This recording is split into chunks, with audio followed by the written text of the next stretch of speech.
आता आपल्या आवडत्या मालिकेचे संपूर्ण भाग मालिका प्रसारित झाल्यानंतर लगेचच पाहू शकता फक्त सन नेक्स्ट वर. भारतातील प्रेक्षकांसाठी मोफत सेवा. चल हो थांब जरा, हळू सांभाळून चल आणि लवकर चल. बस जेसी. हा थांब. शी यार, वैताग यार स्वानंदी, ही साडी नेसून चालताच येत नाहीये. गॉड नोज बायका कसे घालतात या साडी वगैरे. तुझीच आयडिया होती ना. हा आता कशाला नाटक करतेस. अगं मला काय माहिती या साडीमध्ये एवढं चालणं डिफिकल्ट होणार आहे. आणि एकतर घुंगट मधून काही दिसत पण नाहीये. तुला नसेल जमत तर आपण नॉर्मल कपडे घालायचे का. स्वानंदी हे सगळं कव्हर कर. तुला गावात कोणी बघितलं नाही पाहिजे तू आलीस म्हणून. चल आता कव्हर करते सगळं.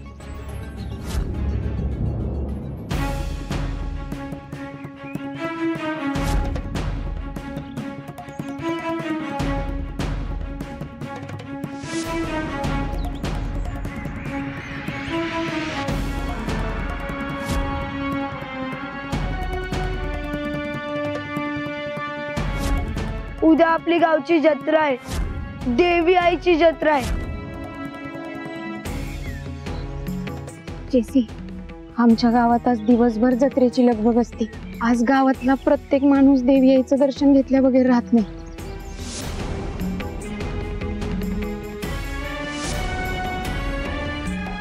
जेसी, कार्तिकी ताई,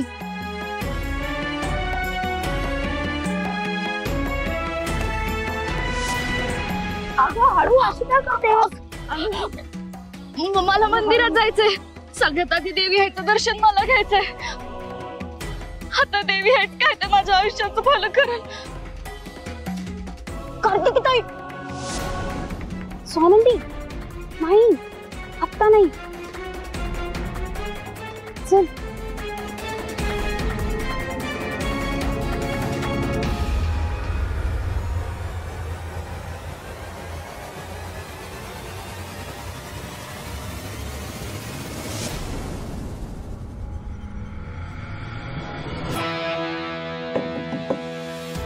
स्वानंदी दार कौन है? फातिमा दार उघड. मी आहे. पहले बताओ कौन है? अगं कोण काय, तू माझा आवाज ओळखत नाहीस का. मी आहे वॉर्डन मॅडम. दार उघड.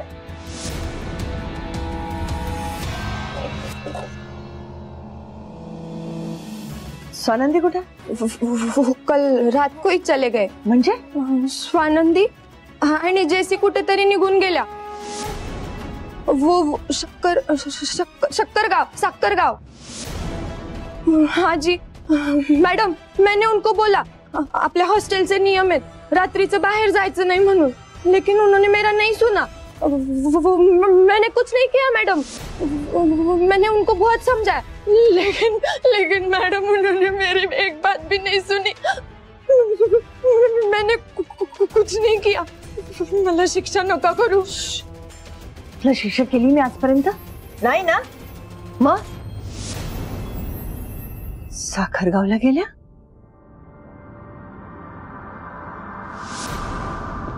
स्वानंदी फोन उचल. स्वानंदी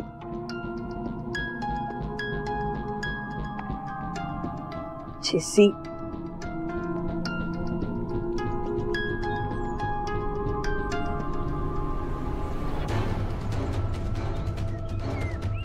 स्वानंदी एक मिनिट, वॉर्डन मॅमचा कॉल आलाय.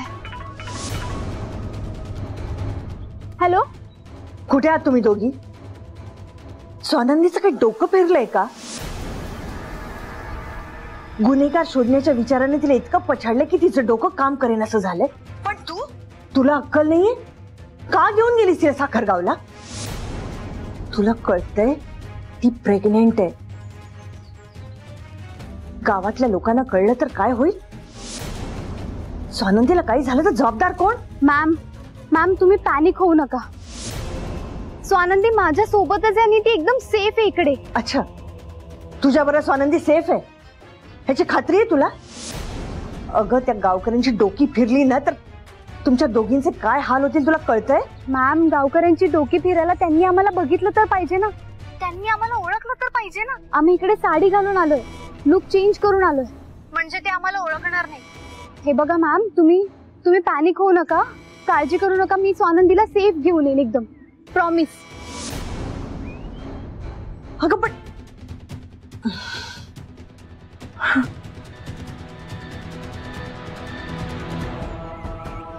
स्वानंदी, स्वानंदी, स्वानंदी, स्वानंदी.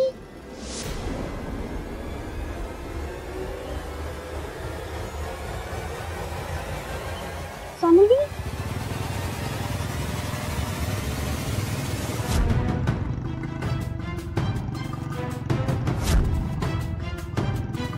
सरपंच आले.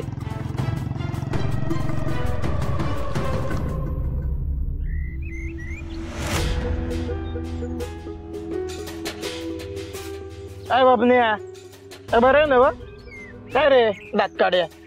बरं झालं तुम्ही आलात. म्हणलं यंदा याचा की जत्रा चुकवता. येडा आहे का रे तू? येडा आहे का? गावची जत्रा मी चुकवल का? हे बघ, जगाच्या कोणत्याही कोपऱ्यात असलो ना तरी जत्रा म्हटलं की मी दावत येणारच आहे. कसं आहे, हे जे काय आपलं अस्तित्व आहे, जे साम्राज्य, कुणामुळे? कोणामुळे? देवी आईमुळे. तिला विसरून चालेल का? मग नाही, तुम्ही आलात ते बरंच झालं.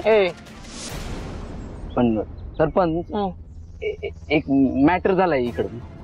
आहेच का? आता लाजू नको, बोल पटापटा. बाबू गुपित आहे का? हा सरपंच. अहो म्हणजे एक रिपोर्टर आली होती गावात, सगळं विचारत होते. म्हणजे सरपंच कुठं राहतात, कशाला कुठं गेले, म्हणजे हा सगळा विषय झालाय ना इथं.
काम करावं तरी बी प्रॉब्लेम, नाही करावं तरी बी प्रॉब्लेम.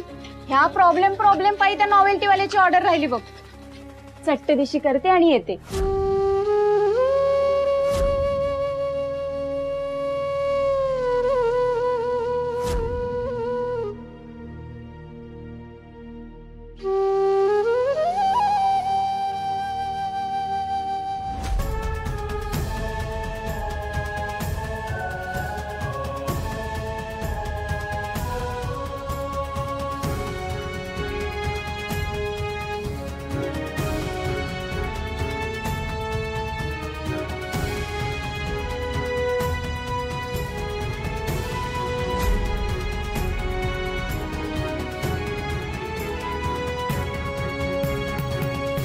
मी या गावात येणं, स्वानंदी मला भेटणं, स्वानंदीवर अडचण येऊन तिनं मुंबईला आणि माझ्या आयुष्यात येणं, हे सगळं मी योगायोग कसं म्हणू देवी आई? हे सगळं घडवून आणण्यात तुझं नक्कीच काहीतरी येतोय. माझ्या अनाथ असण्याची मी नेहमी तुझ्याकडे तक्रार केली आहे, पण देवी आई, तुझ्याच दाराशी मला स्वानंदी भेटली आणि माझ्या आयुष्याला अर्थ मिळाला, जगण्याला कारण मिळालं. पहिल्यांदा कुणासाठी तरी जगावं वाटतंय. देवी आई, मला तुझा आशीर्वाद हवाय. स्वानंदीला साथ द्यायला, तिला न्याय मिळवून द्यायला मला तुझी साथ हवी देवी आई.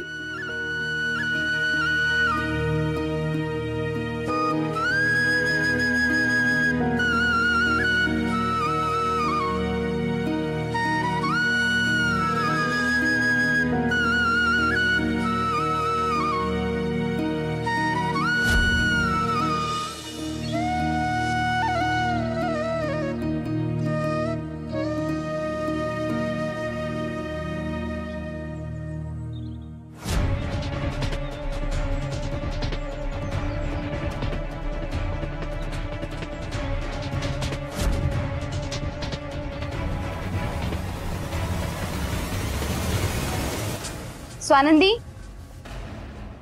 स्वानंदी,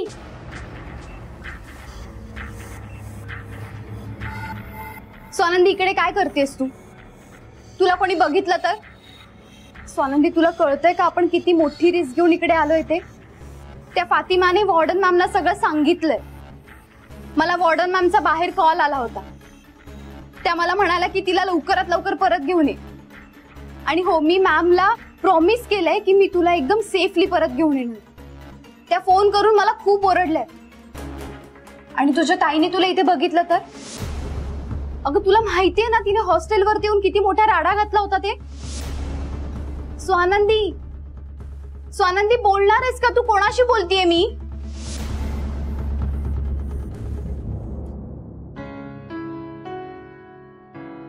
हे माझं घर जेसी. गोकुळ होतं एकेकाळी. मी, आमचा भैया, माझी ताईडी, माझी आई, सगळे या घरात सुखाने राहायचो. भांडायचो पण एकमेकांना जीव बी तेवढाच लावायचो. घासातला घास ठेवायचो एकमेकांसाठी. आता परवापर्यंत हसत खेळत होतं आमचं घर. कुणाची दृष्ट लागली काय माहिती. वर्षात पार होत्याच नव्हतं झालं. माझी तायडी ती खोळ्यागत गावभर फिरतीये. मला बहीण मानायला तयार नाही. आमचा भैया कुठं असेल, काय करत असेल काही बी माहिती नाही. आणि आई तर हे घर न बघताच शेवटचा श्वास तिनं परक्या शहरात सोडला. हो, त्याचं नव्हतं झालं आमच्या घराचं सगळं.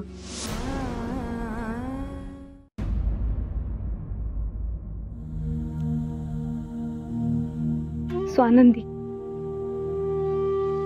जिथे आपुलकी दाखवणारी माणसं असतात तिथेच घर असतं. तुझं घर आता मुंबईत आहे, आमच्या आजूबाजूला आहे. स्वानंदी, अगं आम्ही तुझी फॅमिली आहोत. आता तू एकटी नाहीयेस, आम्ही आहोत ना तुझ्यासोबत. घराचं काय जेसी, एकाला 10 घरं मिळतील, पण आई, दुसरी आई कुठून आणू? कशी विसरू तिला?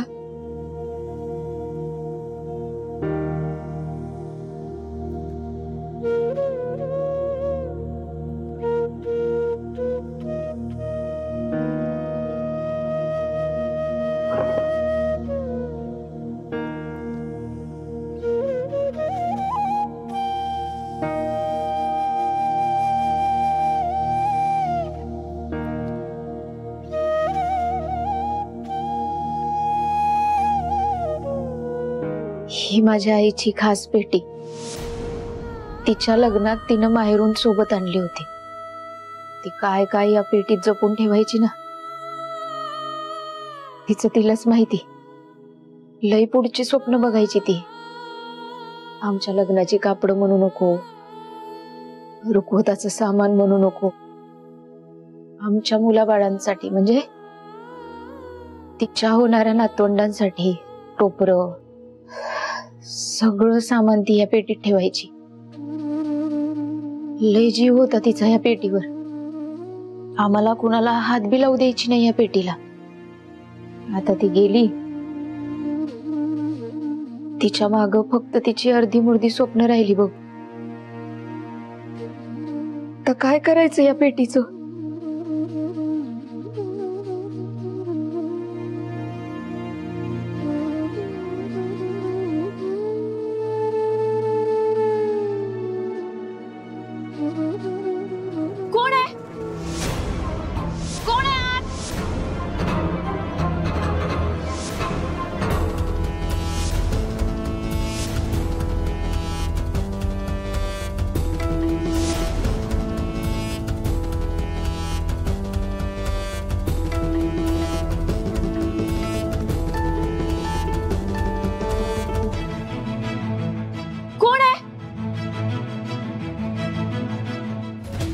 कोण होतं?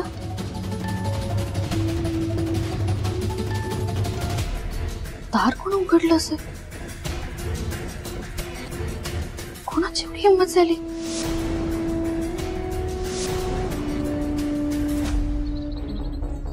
स्वानंदी,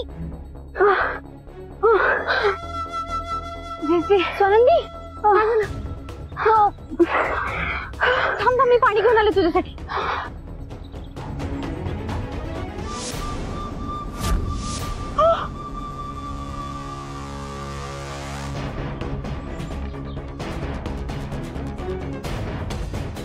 स्वानंदी,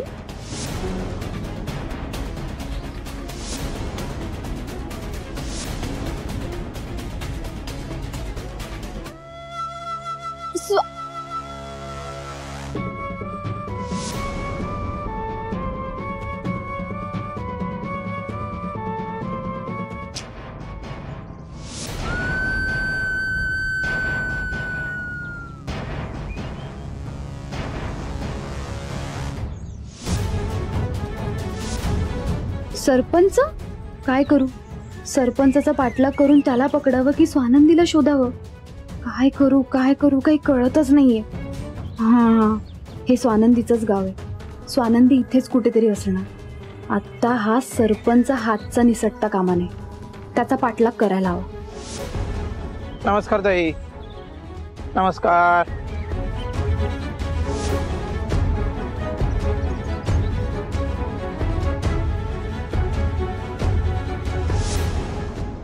कोण आहे? मनी सर, तुम्ही?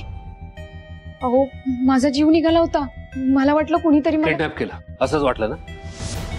स्वानंदी, तुम्हाला कळत का नाही? का आला तुम्ही इथे? कोणी बघितलं असतं, कोणी ओळखलं असतं मग? कोणी कसं ओळखलं असतं?